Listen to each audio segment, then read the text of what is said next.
Este episodio fue realizado gracias al apoyo de ISA Intervial, la principal operadora de concesiones de carreteras interurbanas, conectando a millones de personas en todo Chile, contribuyendo de manera sostenible a su desarrollo social, económico y ambiental.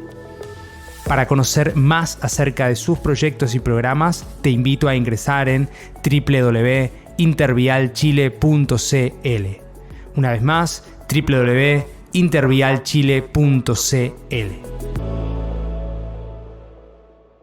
Primero, tener en cuenta que Internet es global, pero que la forma en que entendemos estos contenidos perjudiciales o contenidos dañinos son diferentes según el lugar en el que estamos, según nuestra cultura y según las prácticas que tenemos.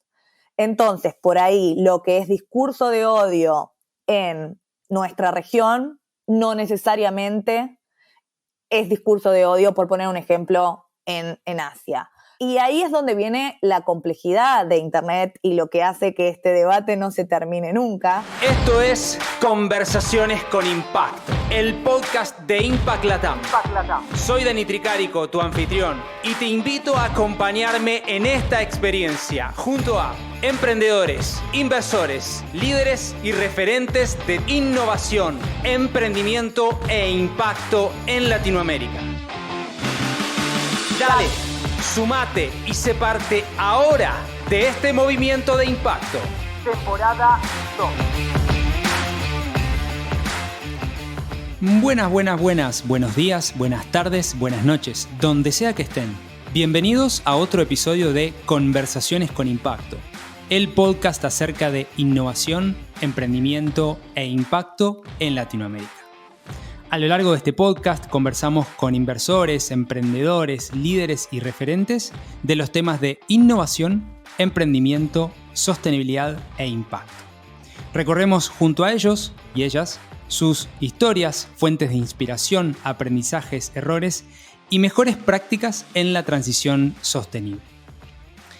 Les quiero comentar que a partir de ahora pueden comenzar a apoyar este podcast tan solo por $3 por mes. Este lo pueden realizar ingresando en www.impactlatam.co/podcast y ahí hacen clic en Quiero apoyar. Les estaré y estaremos completamente agradecidos con el equipo porque esto nos ayuda a generar más y mejores contenidos.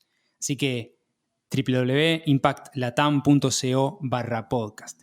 También les pido que por favor nos ayuden a expandir este mensaje y que puedan colocarle una estrellita, un rating en cada una de las plataformas de su preferencia donde reciban este podcast. Y también si nos dejan una breve reseña nos ayudan a posicionarnos un poco más en este mundo del algoritmo. Bueno, muy bien. El día de hoy tengo un gran gusto que me voy a dar personalmente porque es una amiga personal y quiero arrancar desde ahí. Agustina Calegari, Agus, compañera y amiga del GCL, Global Competitiveness Leadership Program de Georgetown University, que tengo el gusto y honor de ser parte de esa red de alumni, y Agustina, entre otros grandes líderes que ojalá tengamos muchos más a lo largo de este podcast. También estuvo el episodio de Camila, quien es la directora ejecutiva de Techo Brasil. Así que bueno, también tenemos varias voces que vamos sumando de la Latinoamérica emergente. Agustina es Digital Safety Lead en el World Economic Forum, el Foro Económico Mundial, que se da anualmente en Davos. Ha trabajado en Internet Society en diferentes roles que conversaremos junto a ella. Es becaria Chevening, ha sido investigadora de la Universidad de San Andrés, y fue también directora de políticas de Internet en el Ministerio de Modernización de Argentina. Ha estudiado en UCL, en Georgetown, como he comentado, en la Universidad de San Andrés y muchos otros lugares más. Bienvenida, querida Agus, a Conversaciones con Impacto. Gracias por sumarte. Hola Dani, hola a todos. Muchas gracias por invitarme. Es un placer sumarme a este podcast. Como vos decías, Dani, nos conocimos en el programa de Georgetown y desde el primer día que te conocí estoy muy encantada con tu capacidad de impulsar este tipo de espacios para darle voz a los temas que estamos trabajando en la región, siempre con una mirada de impacto. Así que muy contenta de poder contribuir con mi granito de arena a esta conversación. Gracias, querida Agus. Sí, y no nos conocemos físicamente, lo cual no es menor. Ojalá que esa brecha digital también podamos reducirla en algún momento, ¿no? Eso es verdad, pero se siente como si nos conociéramos en persona. Exacto. Y eso es algo lindo y le vamos a mandar saludos a todos nuestros compañeros del programa, que a muchos todavía no los conozco en persona. Exacto. Sin embargo, somos todos muy, muy activos y muy alentadores del trabajo que cada uno está haciendo, y eso me parece muy importante de esta red. Muy bien. Bueno, querida Agus, quiero arrancar, como siempre hago, preparando un poco acerca de los diferentes temas que vamos a conversar. Vamos a hablar de gobernanza de Internet, privacidad, seguridad digital y un montón de cosas más. Hay una frase inicial de este héroe o villano, habrá que ver, Edward Snowden. Para los que no vieron la película, yo la vi para hacer este podcast, así que se la recomiendo. Buena película. Y justamente se llama Snowden la película, ¿no? Y él dice una frase que me parece bien interesante como para arrancar, ¿no? Que dice, comentar, la estoy traduciendo, ¿no? Pero comentar o decir que no te importa o no te interesa la privacidad porque no tenés nada que ocultar, no es nada diferente que realmente decir que no te importa la libertad de expresión porque no tenés nada que compartir, que decir. Entonces, ahí quería preguntarte, Agus, y tomándome de esto, ¿qué crees que quiso decir esta persona en este momento? Este Edward Snowden es un héroe, es un villano. Contame un poquito cómo ves vos desde tu lugar. Bueno, voy a empezar contando un poquito mi historia también, en cómo me involucré en estos temas, porque yo empecé a trabajar en protección de datos y privacidad en 2011 en el Centro de Protección de Datos Personales de la Ciudad de Buenos Aires, cuando protección de datos, privacidad, ¿qué es eso? Diríamos ahora. No resonaban. Y a los poquitos meses de entrar a trabajar en el Centro de Protección de Datos Personales, Snowden, este héroe o villano, la respuesta estará en cada uno de nosotros, puso sobre la mesa que nuestros datos personales se estaban usando de formas que muchos nos imaginábamos, pero no había confirmación, por grandes plataformas, grandes empresas, de forma que vulneraban el derecho a la privacidad. Ese es el contexto, y a partir de ahí la conversación explotó a nivel global, porque en esas revelaciones se descubrió que se había espiado a referentes políticos, como en ese momento era la presidenta de Brasil, Dilma Rousseff, y a otros dirigentes. Entonces se puso en agenda pública un tema que era muy de nicho, y que en estos 10 años, porque ya pasaron más de 10 años de esas revoluciones, se ha avanzado mucho, se ha descubierto muchas cosas y se han cambiado muchas perspectivas sobre cómo concebimos la privacidad.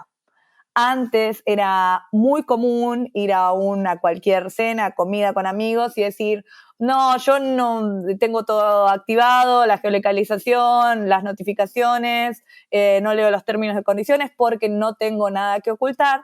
Y ahora, si bien nadie lee los términos y condiciones, hay ciertas preguntas, cierto interés en entender un poquito más qué es esto de nuestros datos personales, qué es nuestra privacidad. Y volviendo a la frase de Snowden, sería esta ponderación de derechos entre el derecho a la privacidad y el derecho a la libertad de expresión, es lo que se pone en tela de juego cuando hablamos de estos temas que vamos a hablar hoy, de gobernanza de Internet y de seguridad en línea. Así que bueno, ese es un poquito el contexto y la importancia de la privacidad y la protección de datos en el contexto digital. Es más importante que nunca porque estamos todo el tiempo generando datos, produciendo datos, y cómo se usa esa información puede tener impacto en nuestras vidas, y eso lo estamos empezando a ver con temas de algoritmos, de inteligencia artificial, que también vamos a ahondar un poquito en esta conversación. Así que ese sería el contexto Bien. que tenemos. Ahí me abriste varias puertas. Me quiero meter en la primera. ¿De qué hablamos cuando hablamos de seguridad digital? Bien, la traducción no es muy amigable con online safety como es en inglés, pero la seguridad online o navegar seguro en línea está relacionado con proteger al usuario, con protegernos a vos, a mí, a todos los que estamos usando las redes sociales, de contenido dañino o perjudicial. Ese contenido puede ser claramente ilegal, como contenido de abuso sexual infantil, o legal, pero que de todas formas puede ser dañino, como pueden ser noticias falsas o contenido que promueve el suicidio o desórdenes alimenticios. Uh-huh.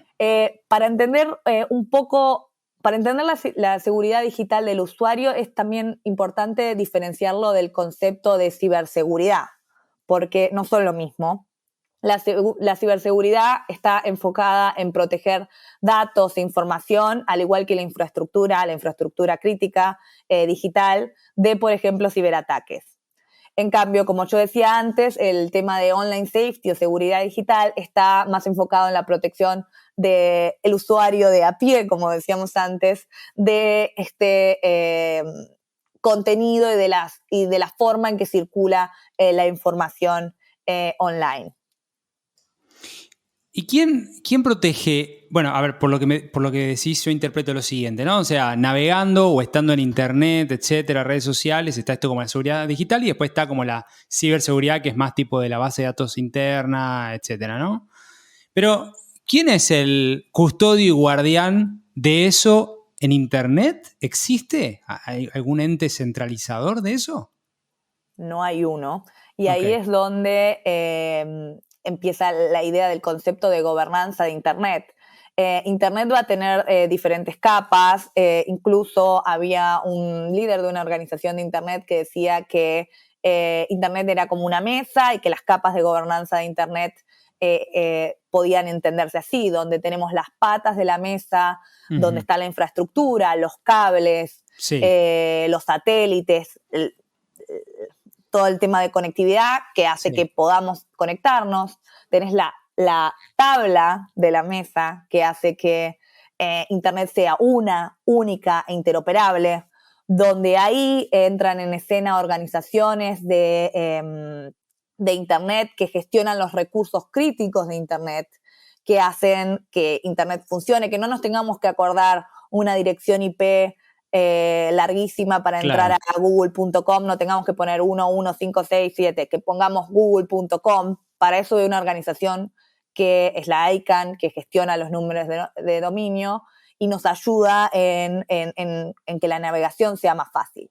Y después tenemos la capa de arriba, que es todo lo que está arriba de la mesa, que es lo que vemos a diario, las redes sociales, los sitios web, y todo lo que hacemos a diario online, el comercio electrónico, etc.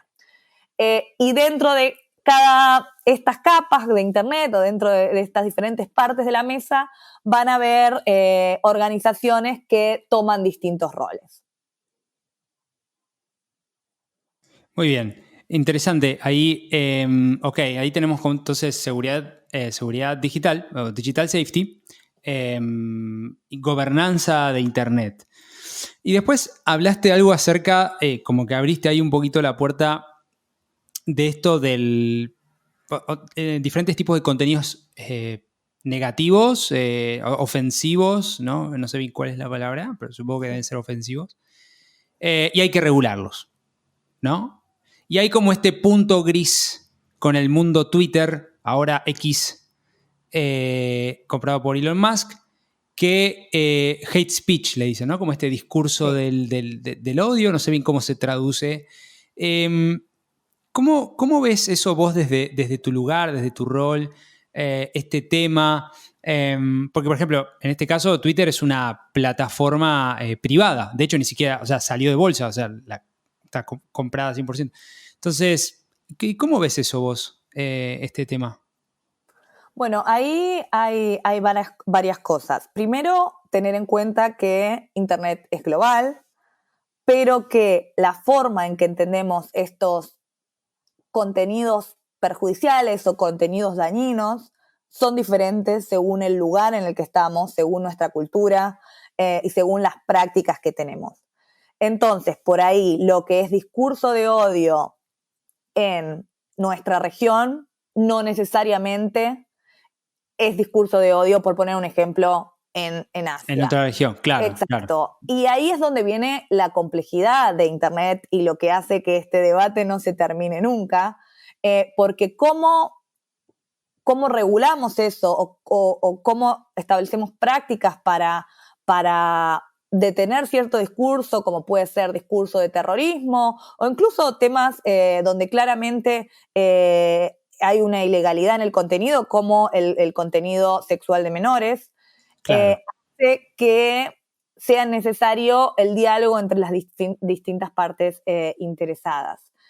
Y ahí vos me nombraste de Twitter, ahora X, como ejemplo, y ahí lo que venía sucediendo era una autorregulación de las plataformas, que era que las plataformas, cada plataforma básicamente tiene los términos y condiciones que nadie lee y tienen sus políticas de comunidad, o sí, podrían llamarse políticas de comunidad, donde ellos establecen qué tipo de contenido van a remover según sus propios estándares. Sí. El ejemplo más común y con bastante resonancia es la política de la guía de Meta, de las plataformas tipo Instagram o Facebook, dice que pezones en mujeres es contenido sexual, entonces una foto de un pezón de una mujer amamantando, por ejemplo, tiene que ser removido. Podría ser, claro.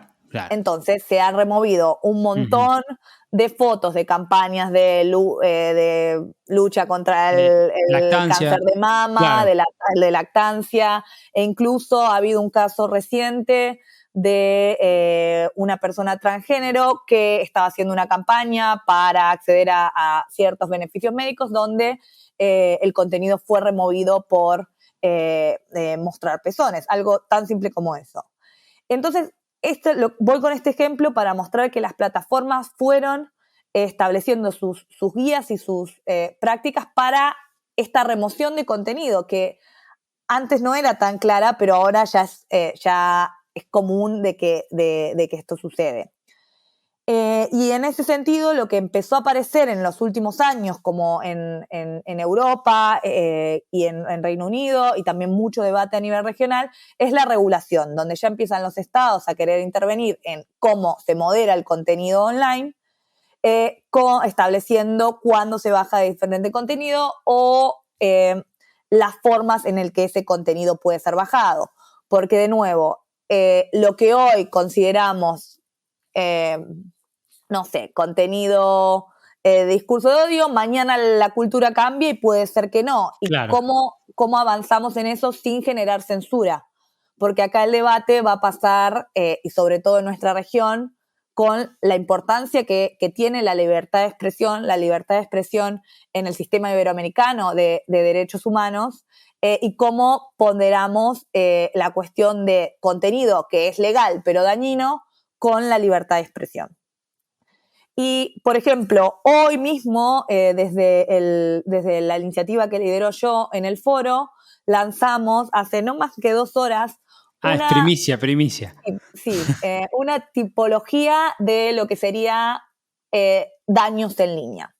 Y lo que se buscaba con esta tipología lo que se busca en realidad, es crear lenguaje común, lenguaje fundacional, de a qué nos referimos con estos daños, a qué nos referimos con contenido sexual infantil, donde de nuevo es claro la ilegalidad, a qué nos referimos con riesgos relacionados con la conducta, por ejemplo, donde alguien me contacta a mí en línea con la intención de causarme un daño, como puede ser el grooming, que es cuando un mayor contacta a un menor con la intención de un encuentro con otros fines, qué pasa con otras conductas como de estafas en línea, como el phishing, etc. Y también otro tipo de contenido como puede ser relacionado con salud mental, contenido que incentiva suicidio, desórdenes alimenticios,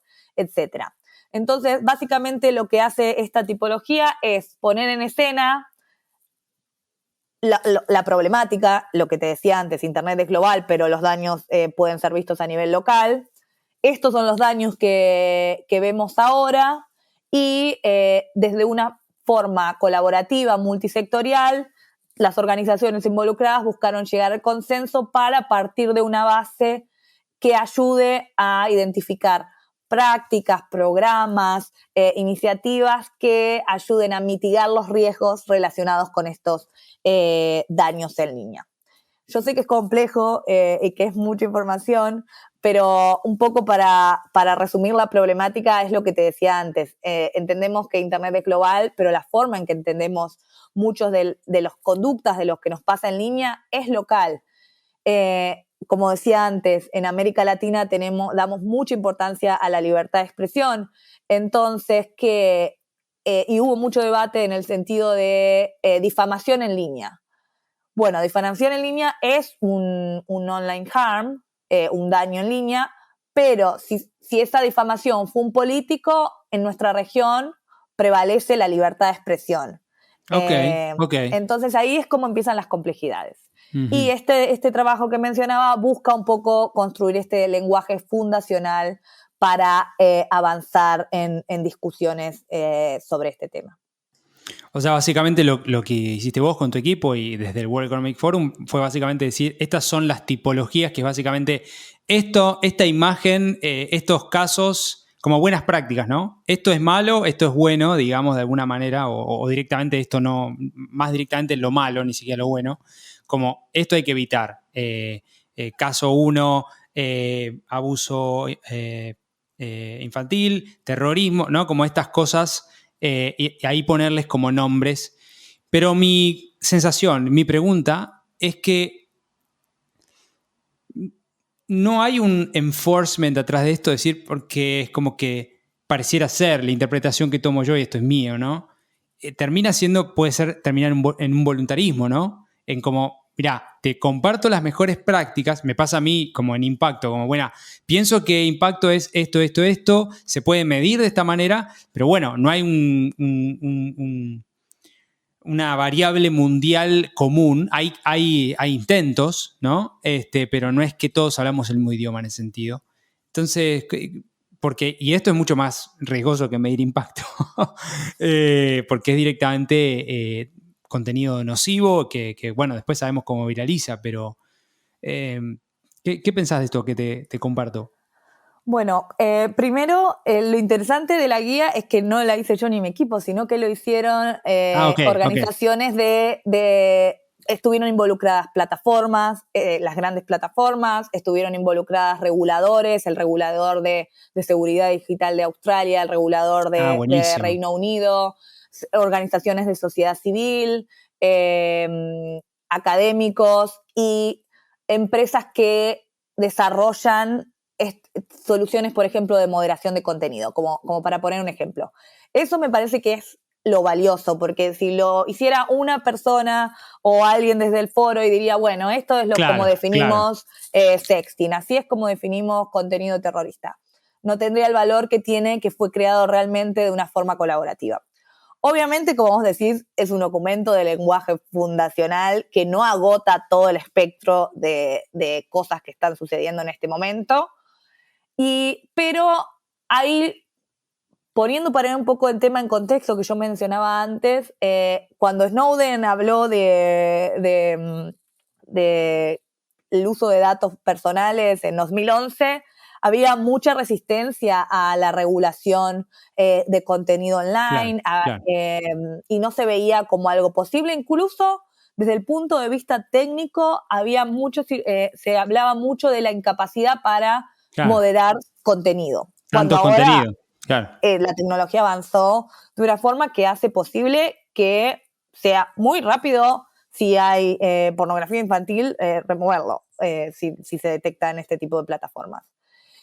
Pero como yo decía antes, ahora la regulación está en escena. Europa tiene el DSA, la ley de servicios digitales, si no estoy traduciendo mal, que empieza a implementarse en los 17 países de la Unión Europea desde noviembre de este año. Y ahí uno de los requerimientos, y también lo va a tener la regulación del Reino Unido, es que las empresas conduzcan lo que serían risk assessment, sería como, sí, evaluaciones de riesgo, donde identifiquen qué tipo de daños pueden haber en sus plataformas y digan cómo ellos van a mitigarlo. Entonces, ahí entra el enforcement que vos decías, que como yo decía antes, hace unos años era impensado que una regulación así podría entrar. Pero ahora se está cambiando de esta autorregulación que había de las plataformas a una corregulación o regulación por parte de los estados, donde se piden que se pide que se cumpla con ciertos estándares y que a la vez se comparta información sobre cómo se remueve contenido, qué tipo de contenido, etcétera. No siempre ha funcionado bien. Por ejemplo, hace unos años había habido un código de discurso de odio, un código de conducta para combatir el discurso de odio en línea, que tenía como indicador el seguimiento que las empresas tenían que hacer en términos cuantitativos de acciones, de cumplimiento, en base al tipo de contenido que removían. Pero eso no fue claro, entonces como resultado se terminó vulnerando la libertad de expresión porque se bajaba por ahí contenido que nada que ver. Que nada que ver, exacto. Sí, sí. Y hoy está un poco esa sensación, ¿no? De que muchas veces, bueno, hay de todo. Yo creo que en algún momento el spamming tiene que entrar acá, porque para mí tanto, o sea, que también genera un daño, pero bueno, quizás no es tan evidente obviamente con estas problemáticas, pero para mí lo es, bueno, desde el llamado por teléfono, eso no estamos hablando de eso, pero llevándolo a redes sociales, desde, o sea, empresa, LinkedIn, hoy que es como la fuente de spam número 1, hay un tema ahí de breach, o sea, de falta de resguardo. A mí me llegan correos de dónde lo sacaron, ¿viste? De mi mail y hay un tema ahí no menor. Agus, me quiero meter en otro tema, que es un poquito acerca de, si me puedes compartir con la audiencia, acerca del World Economic Forum, ¿no? ¿Qué es el Foro Económico Mundial? ¿Cuál es su rol? Y un poquito contarnos acerca del trabajo que realizan desde tu área, que como comentaba, Digital Safety Lead, o la parte Digital Safety, que quizá estaría bueno entender un poquito más qué hacen. Bien, bueno, primero voy a decir que soy bastante nueva en el foro, es mi tercer mes, así que voy a hacer lo posible para compartir de la forma más clara todo el conocimiento que he absorbido cual esponja en estos 3 meses.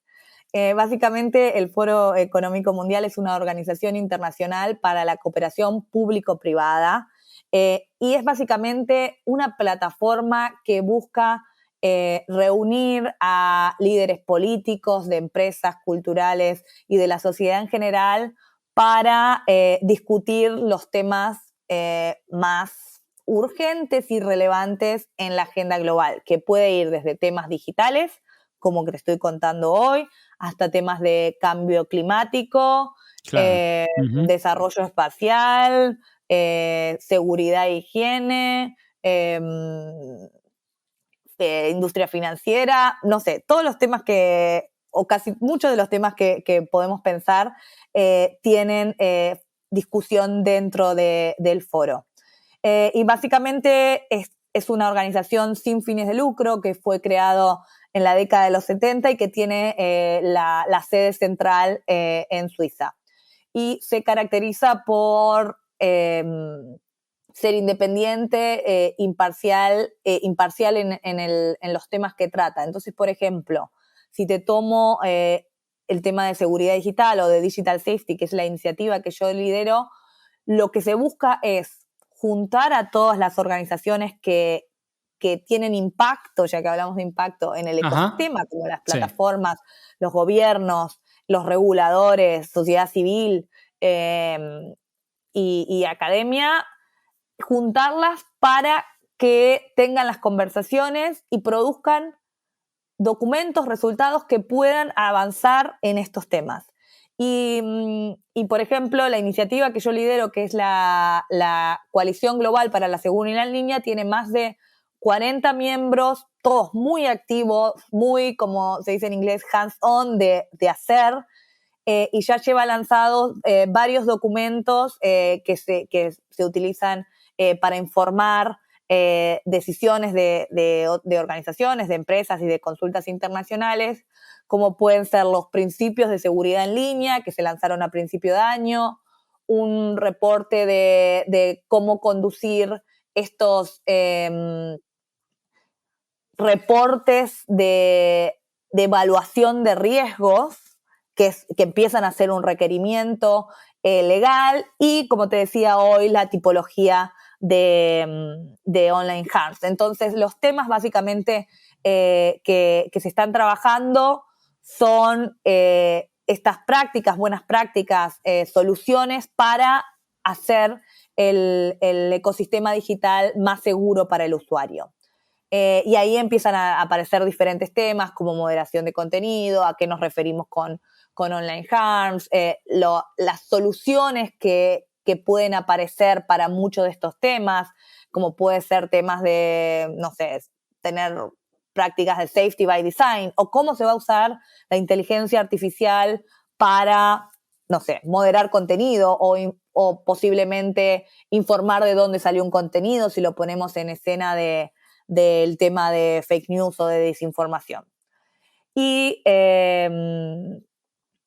de nuevo, se trabaja de esta forma colaborativa, multisectorial, para poder tener discusiones que tengan a todos los actores para tener todas las perspectivas. Y ahí es donde aparece el tema de gobernanza de Internet, que es básicamente eso, tener a todos los actores, a todas las partes involucradas en una mesa para avanzar y tomar decisiones que ayuden al tema, básicamente. Y algunos de los miembros son, que vos hablás de gobiernos, ¿no? Gobiernos, empresas. ¿Puedes mencionar algunos? Que quizás está bueno para... Sí, están en la página.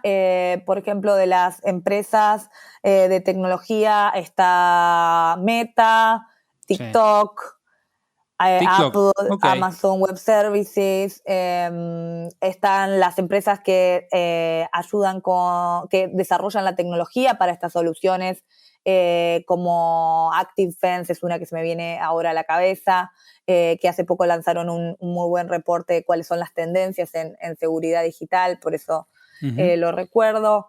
Tenemos universidades como Stanford y el Oxford Internet Institute, organizaciones de sociedad civil como Global Digital Partners, gobiernos como el de Bélgica, Singapur, que también tiene, que acaban de aprobar una regulación, una ley de seguridad digital, los reguladores de Australia y de Reino Unido, y me estoy olvidando muchos, pero... ¿Y Latinoamérica hay algo?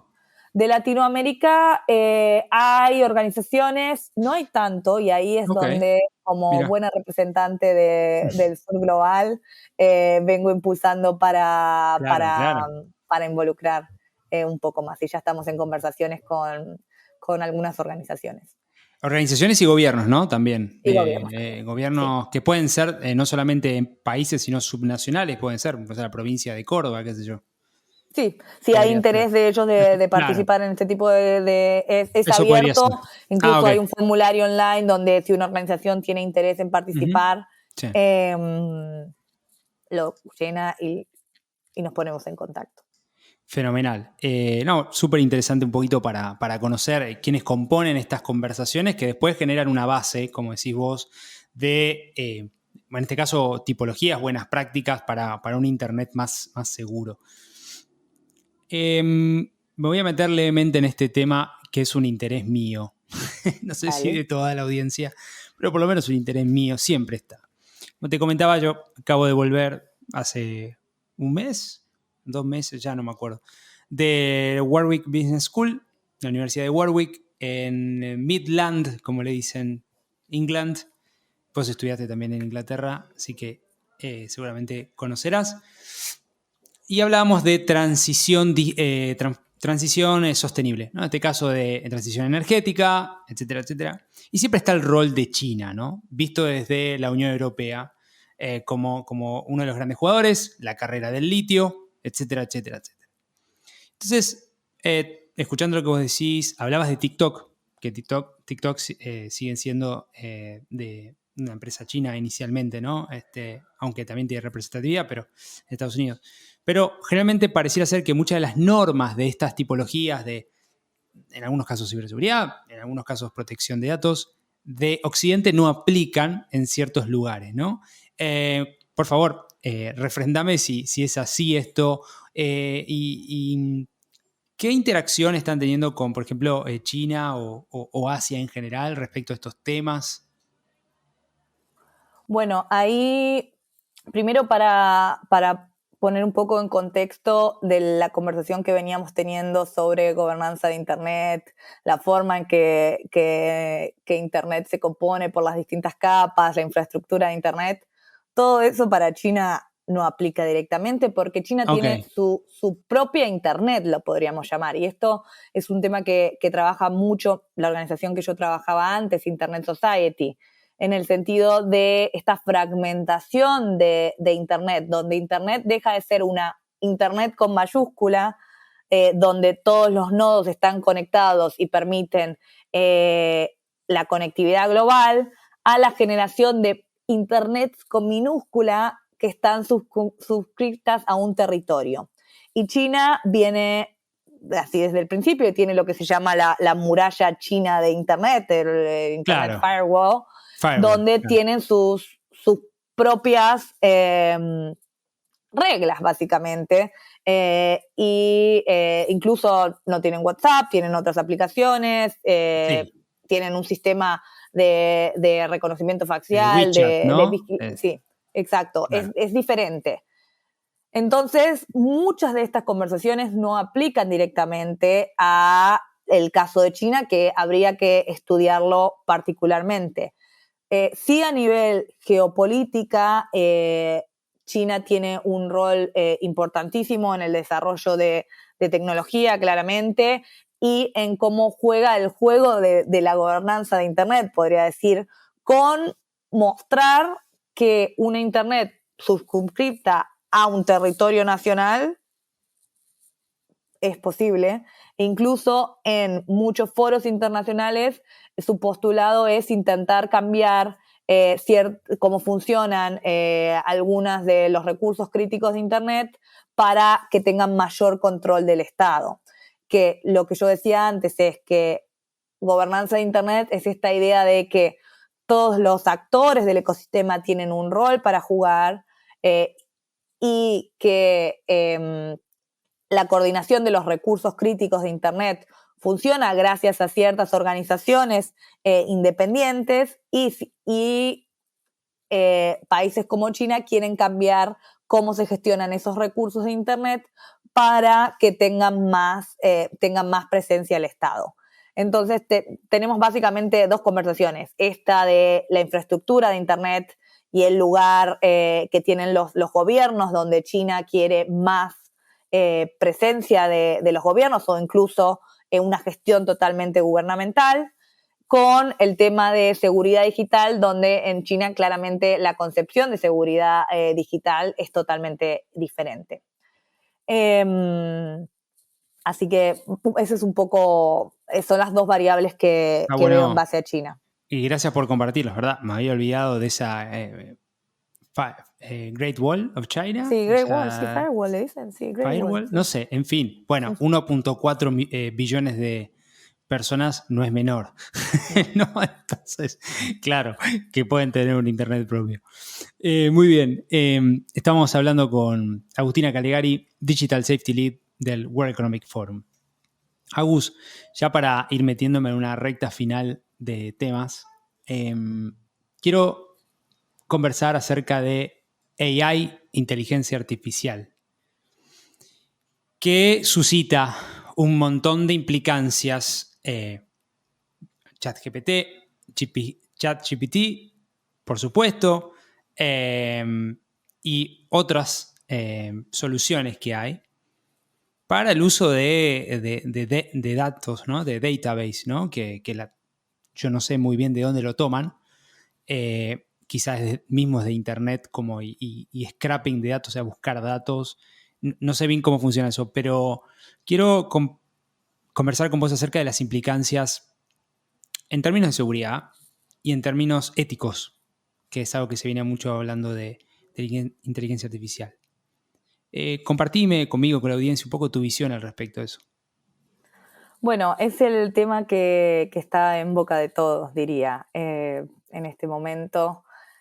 Sí, mencionaste muchas cosas, voy a tratar de empezar por el tema de seguridad digital y en relación con la inteligencia artificial, lo que es, sí, generativa es lo que te decía, que se traduce Generative AI, que claramente la hemos usado todos, puede ser muy beneficiosa en ayudarnos a mejorar textos, Exacto. sobre todo para nosotros que no somos nativos en inglés, o incluso para hacer preguntas y ver qué responde, pero también puede traer consigo determinados, puede exacerbar daños que ya existen, como por ejemplo hacer más fácil la creación de noticias falsas o diseminar más rápido noticias falsas, o incluso crear nuevos daños que todavía no nos imaginamos.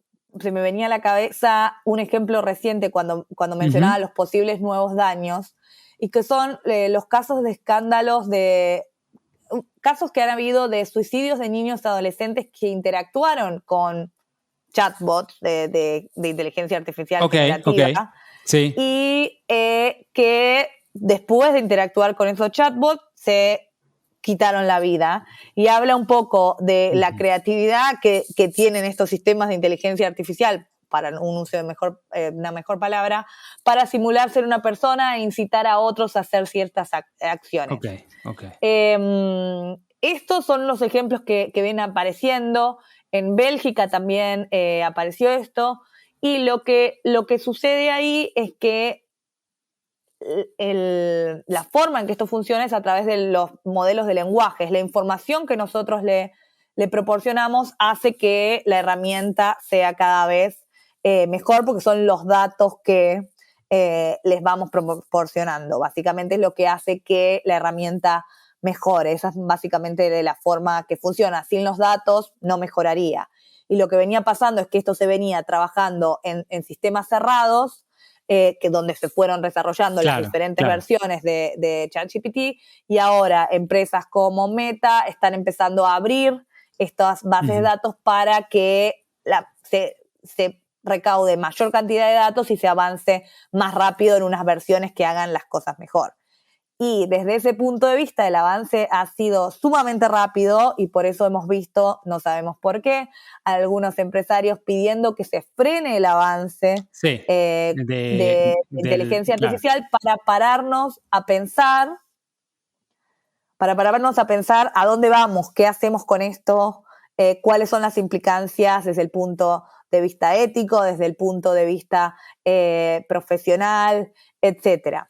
Bueno, Harari es una de esas voces, ¿no? Que no es un empresario, sino más bien el autor de Sapiens y Homo Deus, que habla justamente acerca de que esto está hackeando el sistema operativo de los humanos y bueno, como que es quizá mucho más grande que simplemente escribir y que ChatGPT o quien sea la aplicación, cual sea la aplicación, te devuelve un resultado, y como que pareciera ser medio juego, pero hay como unas implicancias bien grandes atrás, ¿no? Sí, exacto. Ahí primero, lo que en términos de, volviendo a seguridad en línea, lo que se empieza a ver también es que a esos modelos de información yo le puedo introducir información falsa e información que haga que los daños puedan ser mayores. ¿Cómo va a funcionar esto? Bueno, todavía no está claro. También está el tema de los algoritmos que están mencionados, por ejemplo, en la tipología que yo decía antes, que muchas de las decisiones se van a tomar basadas en algoritmos y de la información que esos algoritmos tienen sobre nosotros, volviendo a por qué nos debería importar nuestra privacidad. Bueno, un crédito, un acceso a una escuela, una aceptación a escuela puede ser determinado por información que un algoritmo tiene y eso puede generar discriminación. Y eso ya está visto como un harm, como un posible daño, perdón. Entonces, Bien. volviendo al tema ético, hay muchas más preguntas que respuestas en términos de hacia dónde vamos y qué queremos de todo esto. Yo obviamente lo estoy viendo desde el tema de seguridad digital, pero desde el foro hay una iniciativa específica que se llama AIGA, que es una alianza para inteligencia artificial, donde busca trabajar los temas éticos, los temas de gobernanza y también de creación de valor, podría decirse, de cómo estos sistemas pueden utilizarse para mejorar muchos aspectos también de nuestras vidas, no para hablar solamente de la parte negativa. Me viene a la cabeza la película Oppenheimer, que no la vi, pero vi varios trailers. Entonces ahí está el creador de la bomba atómica, ¿no? Y cómo esa tecnología se puede usar para un lado o para el otro, ¿no? No sé si tiene la misma potencialidad, quizá desde otro lugar, pero la inteligencia artificial, naturalmente, es importante ese espacio, como decís vos, de repensar.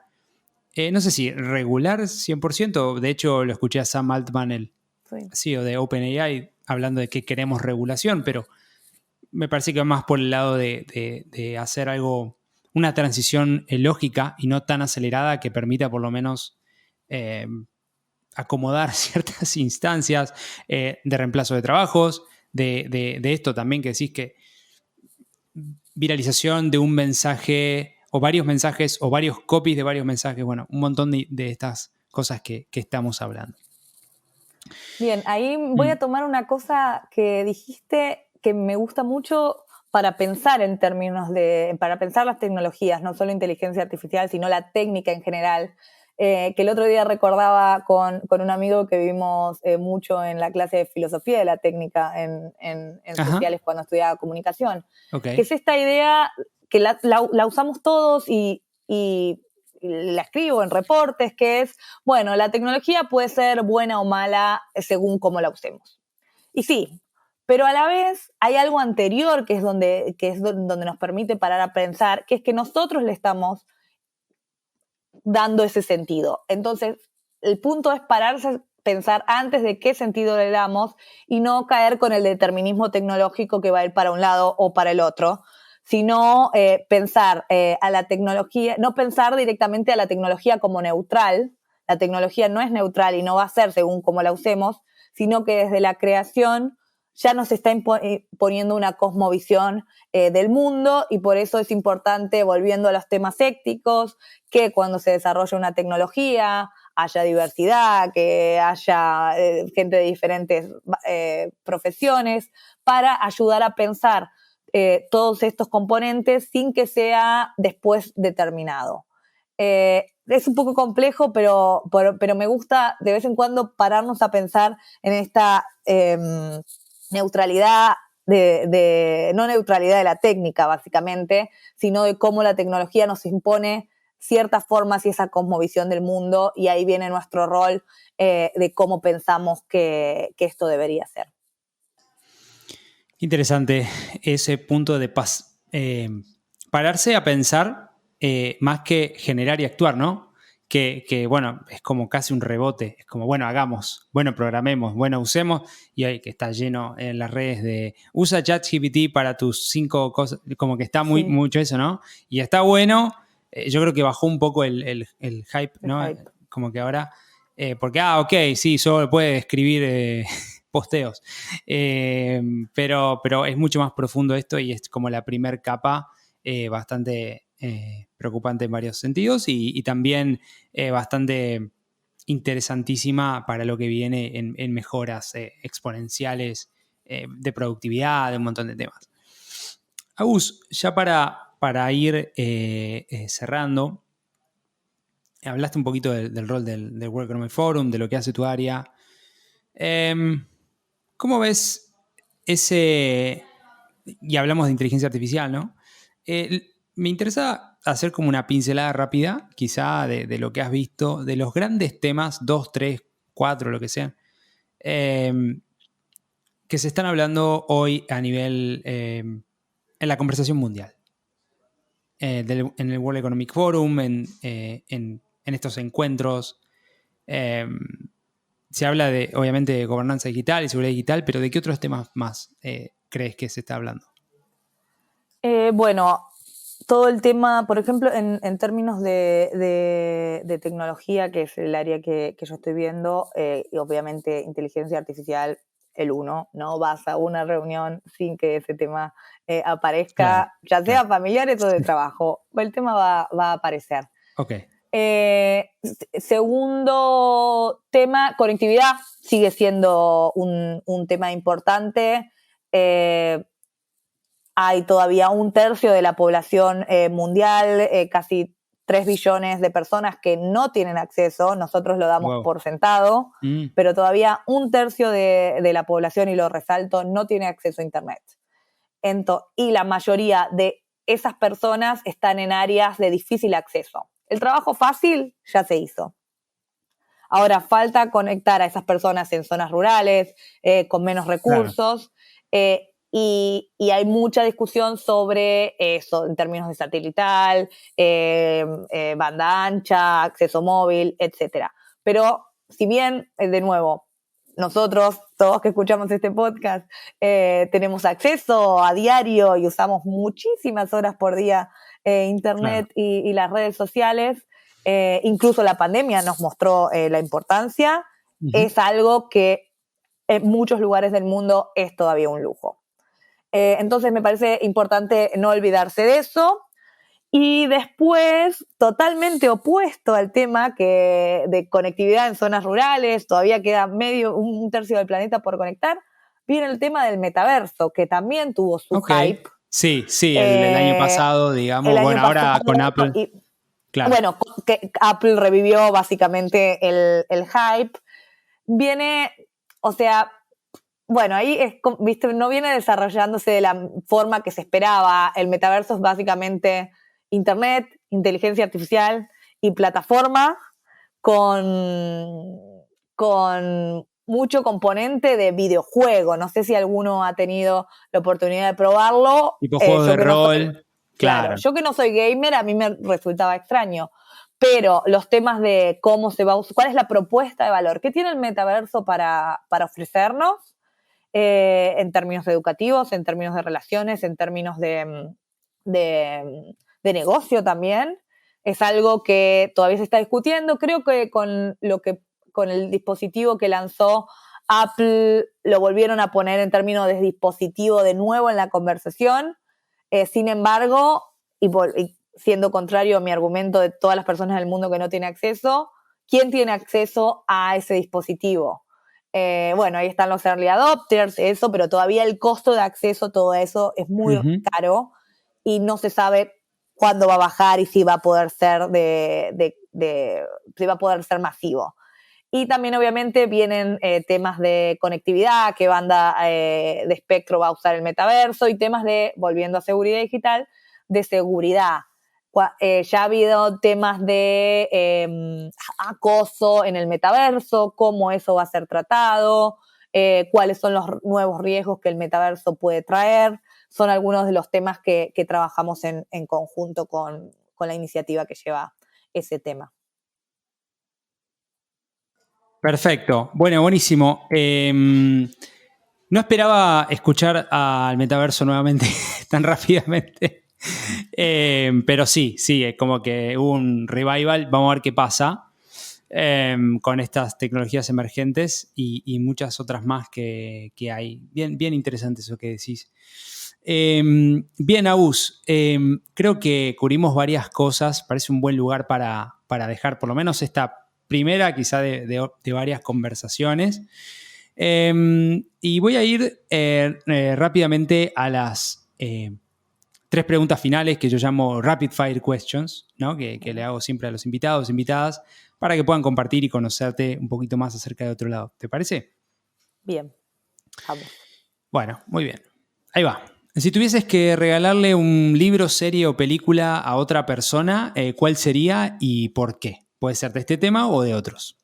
Bueno, ya que estamos con el tema y como empezamos con el tema de la privacidad, a mí me parece que clave para ese 1984 de Orwell, que es básicamente esta novela distópica que ocurre en un país dominado por un gobierno que vigila Tipo Big a sus Brother, ¿no ciudadanos. era? Es como el Big Brother, exacto. Como Big Brother. Ese es Pero 1984. me parece que Okay. sí, y para el momento en el que fue escrito, cuando se relee, yo lo releí hace unos años, como que te da ciertas herramientas para pensar ese valor de la privacidad que hablábamos al principio, que muchas veces lo dejamos relegados, como que te lleva a entender esa frase del principio, ¿por qué tengo que cuidar mi privacidad? Entonces, eso me parece uno bueno. Y el otro que iba a decir, lo dijiste vos, que es el Homo Deus, básicamente, Homo Deus. de Harari, que lo mencionaste antes, que, bueno, que ponen en tela de juicio todos estos temas de los avances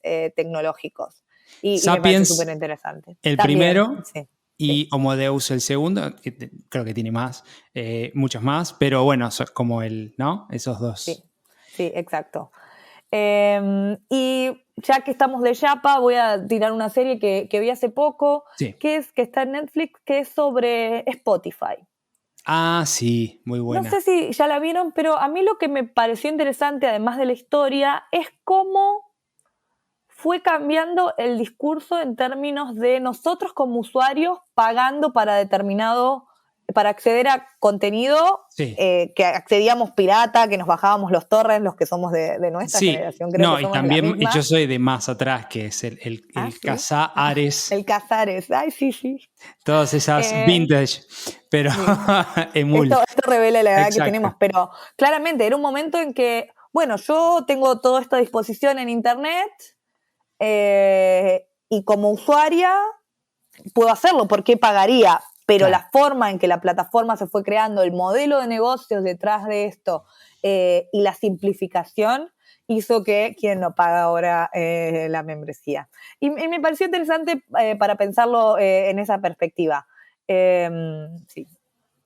No me acuerdo el nombre, pero creo que se llama Spotify, ¿no? Ah, de Playlist. De Playlist. Sí. Entonces ahí tenemos esos los libros y la serie. La vamos a dejar en los links de este episodio para aquellos que quieran hacer un doble clic ahí y ver un poquito más de estas recomendaciones de Agus. Bien, paso a la segunda. Si tuvieras que darte un consejo a vos misma cuando tenías 15 años, eras adolescente, ¿cuál sería? Puede ser una frase, puede ser. Esa es difícil. Yo creo que me diría a mí misma que todo tiene un tiempo, que no hay que apurarse, porque yo desde chica hacía muchas cosas y todavía hago muchas cosas al mismo tiempo y básicamente corría una carrera contra mí misma que nunca iba a ganar. Y lo pienso en términos de carrera también, cuando las carreras que tenemos en Argentina, en la universidad públicas, son muy largas. Entonces yo sentía que para cuando yo iba a terminar mi carrera de comunicación, que dura 6 años, si la haces al día, iba a estar como atrás en el mercado laboral, que si me iba a estudiar a Londres cuando tenía más de 30, iba a ser vieja, todo ese tipo de preconceptos que una tiene contra sí misma, y después llegas ahí y te das cuenta que cada uno tiene tu tiempo, que podés aprovechar las experiencias de distintas maneras de acuerdo en el momento de la vida que uno está. Así que si bien todavía corro un poquito rápido, me diría eso y me lo autorrecuerdo a mí misma ahora. Me gusta ese consejo. Bueno, y nada, un poquito creo que ya lo fuiste mencionando, pero el futuro de la región, esta querida Latinoamérica de 600 millones de personas, más de 600 millones, que tiene sus vaivenes, tiene un montón de desafíos sociales, ambientales, etcétera. También tiene un desafío en términos de privacidad, protección de datos, seguridad. Y por lo que vos decís, faltan actores de Latinoamérica en esa conversación, ¿no? Entonces, ¿cómo ves el futuro de Latinoamérica referido a estos temas en los próximos años? ¿Crees que es algo que se va a poder poner al día? ¿Cómo lo ves? Yo creo que, por ejemplo, organizaciones de América Latina, incluso expertos de América Latina están muy involucrados en estos temas. Por ahí lo que yo comentaba al principio de esta iniciativa concreta es donde yo estoy tratando de impulsar, pero hay muchísimo trabajo realizado desde perspectivas de derechos humanos, organismos de sociedad civil, académicos muy relevantes, muy importantes. Que eso da esperanza en ese sentido de hay pensadores, hay gente que se detiene a pensar hacia dónde vamos, qué queremos y que busca esta sinergia de espacios, de esta sinergia de actores en espacios comunes, y he tenido la oportunidad de participar y contribuir a muchos de ellos.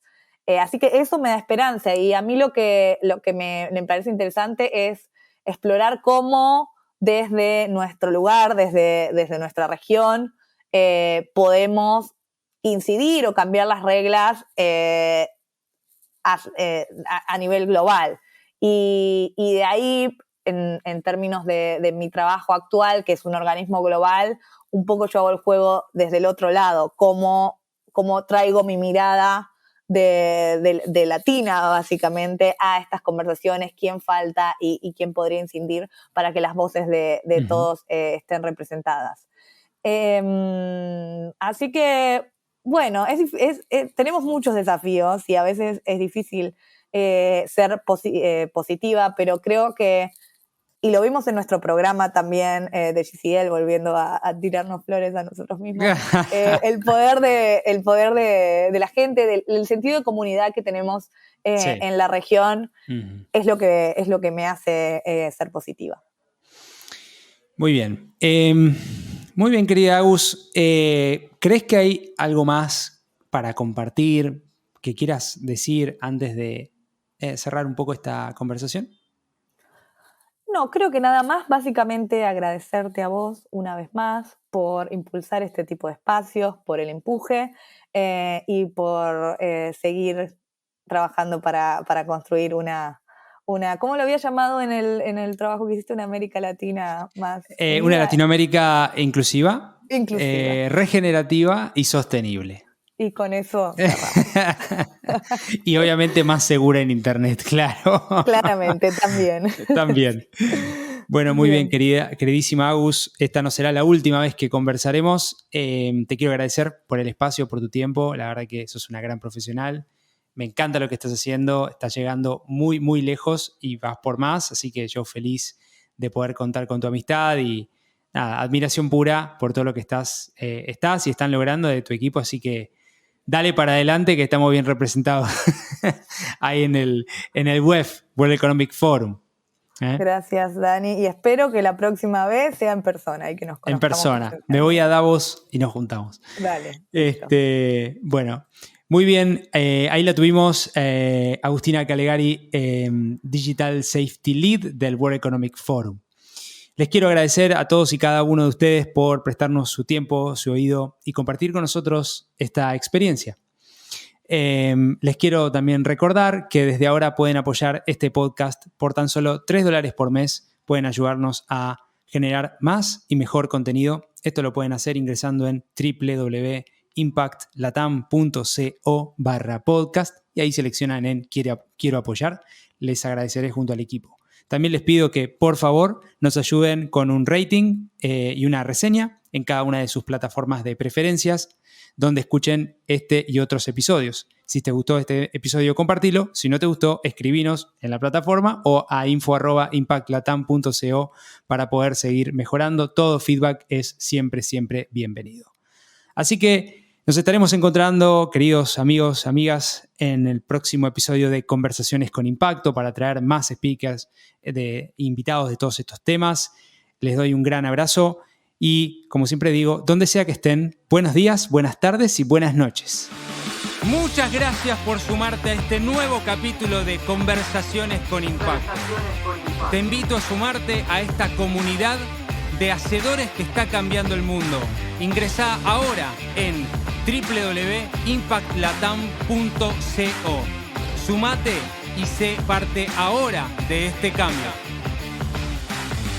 www.impactlatam.co